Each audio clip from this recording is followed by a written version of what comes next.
জুলাই সনদ বাস্তবায়ন না হলে আন্দোলন গড়ে তোলার হুঁশিয়ারি দিয়েছেন জামায়াত ইসলামীর আমির ও বিরোধী দলীয় নেতা ডাক্তার শফিকুর রহমান।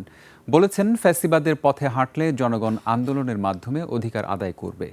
শনিবার বিকেলে সিলেট আলিয়া মাদ্রাসা মাঠে ১১ দলীয় ঐক্যের বিভাগীয় সমাবেশে ডাক্তার শফিকুর রহমান আরও বলেন, দেশে সন্ত্রাস দুর্নীতি বেড়েছে, এ সময় মানুষ আর পিছনে ফিরে যেতে চায় না মন্তব্য করে জামায়াত আমির সরকারকে জনকল্যাণে কাজ করার আহ্বান জানান।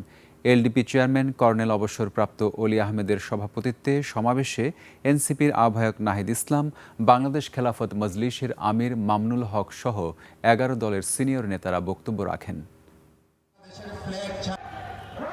আমরা আমাদের শহীদদের সাথে বেইমানি করব না, জুলাই যোদ্ধাদের সাথে বেইমানি করব না, ১৮ কোটি মানুষের সাথে বেইমানি করব না।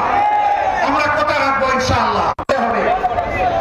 দেশ থেকে ফ্যাসিবাদ, দেশ থেকে চাঁদাবাজ, দেশ থেকে